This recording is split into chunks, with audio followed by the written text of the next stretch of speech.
Yes, welcome everyone. It is Cannabis News. I'm your host, Joe Klare.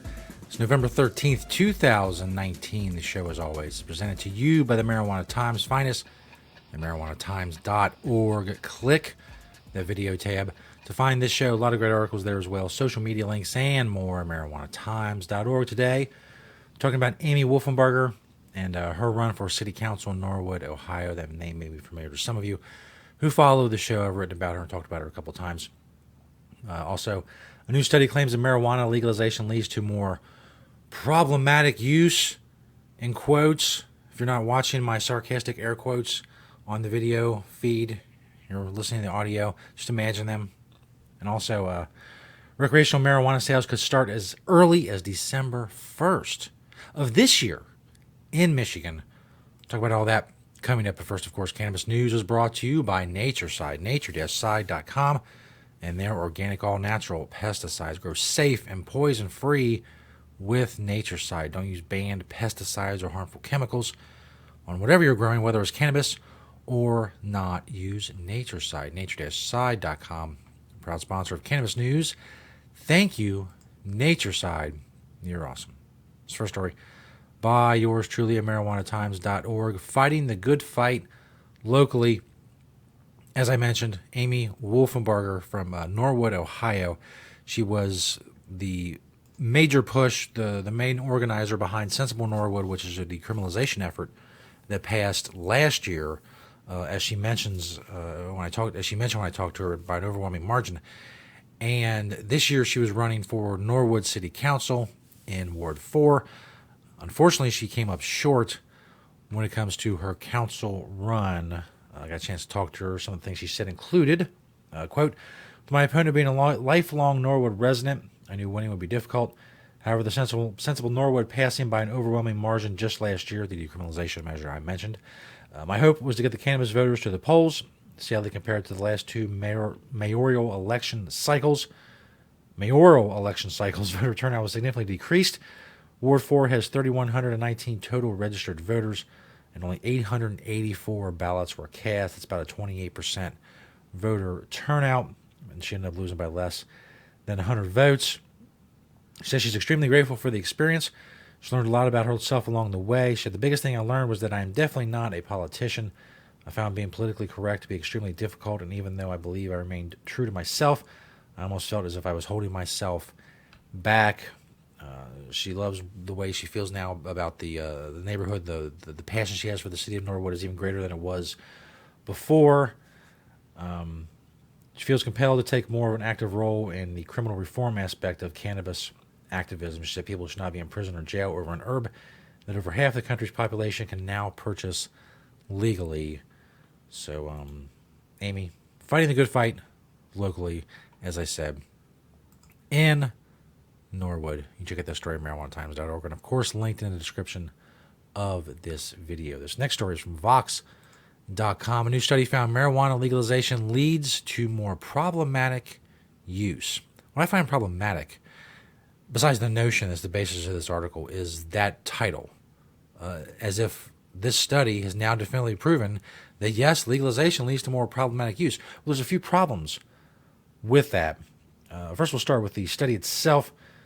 As Magdalena Cerda, the study's lead author, and her co-authors wrote in JAMA Psychiatry, quote, "Although occasional marijuana use is not associated with substantial problems, long-term heavy use is linked to psychological and physical health concerns, lower educational attainment, decline in social class, unemployment, and motor vehicle crashes." They say that the study is not meant to suggest that legalization shouldn't take place, but that it is a separate issue altogether.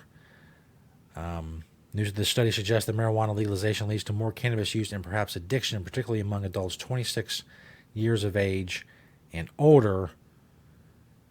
Here's one of the like I said, the many problems with this is what they did is they pulled from the National Survey of Drug Use and Health, the NSDUH, the NSDUH. The study was published, as I said, in JAMA Psychiatry. It looked at how marijuana legalization changed whether people had used marijuana in the past month or whether they'd used it frequently, 20 or more days in the previous month, and whether they had met NSDUH's criteria for cannabis use disorder, which ranges from problematic use to addiction in the past year. I don't know what that means. What is their criteria for problematic use? Who is deciding this? Who is deciding what problematic use is? Data definitely shows that use increases for all age groups under legalization except for teens. But the 26 and older age group they're talking about, as you get older, use increases at an even faster rate. People 55 and older, 65 and older, using a lot more marijuana. A lot more of them are using marijuana for whatever reason. It doesn't matter what the reason is, whether it's medical or they just want to relive their life in the 60s. I don't care, because it's not anybody's business. It's not my business. It's not your business. It doesn't matter. To say use is going up, that's fine. But then say that that's problematic, well, what is the criteria for that? What's the criteria for addiction? Problematic use. Heavy use is in no way correlated with problematic use. You know how many heavy marijuana users function just fine and even excel in their given professions or area of interest? Many. I'm one of them. My use are probably classified as heavy. I do 3 shows. I write articles. I take care of a family. I do all kinds of stuff. Every single day, 7 days a week, no days off. Every day I'm doing something. And some days I'm doing something 10, 12, 14 hours or more if the need arises. There's many people like me. And this notion that, well, if you use more marijuana, it's problematic. I don't buy that. And who are these people? The NSDUH. They decide what problematic cannabis use is? How? How'd they get that job? Was there an ad in Craigslist or something? Come decide what problematic cannabis use is. Come work for the NSDUH. Come check us out. Researchers found marijuana use, frequent use, and cannabis use disorder increased more among older adults in legalization states than in non-legalization states. Past month use went up in legalization states from 5.65% to 7.1%. Past month frequent use went up from 2.13 to 2.62. And past year cannabis use disorder went from 0.9 to 1.23%. Holy crap! First of all, it's a very minuscule number. 1.23% that they're making a big deal about. Even in their criteria, whatever that may be, it's a minuscule number. But this notion that someone somewhere that you don't know decides whether or not your cannabis use is problematic, that's garbage. That's garbage. And that's one of those things, like many other things that I talk about, that we just accept. We just accept that there's some smart people and they're somewhere and they're sitting around, they're really using their thinkers and they're thinking about what problematic cannabis use is and whether or not I fall into that category. And I'm going to leave that decision up to them. Why? Who are these people? We're giving over control of our lives, putting us in these little boxes that they decide. Who are they? How'd they get that job? Excuse me. Anyway, that's my rant on that. I'm a little under the weather. So this is, all this ranting is really wearing on my vocal cords, but that's fine. That's fine. I do it for you. As I said, I'm here. Every day. Every day, I'm doing something. 5 days a week, I'm doing this, among other things. For you. Yes, that's right. If I didn't emphasize this enough, guilt trip you enough, it's all for you. So go share the videos. Thank you. This last story is from Freep.com, the Detroit Free Press. Sales of recreational marijuana could begin as soon as December 1st in Michigan. Yes, that's right. We've been talking lately about how sales are expected to begin next year, and recreational marijuana is not even being, or marijuana for recreational purposes is not even being grown yet. So it could be a while before there's any kind of supply to speak of. But it seems like people in Michigan, the officials in Michigan, are trying to do what they can. Sales of recreational marijuana to anyone over the age of 21 could begin on December 1st, months earlier than previously expected.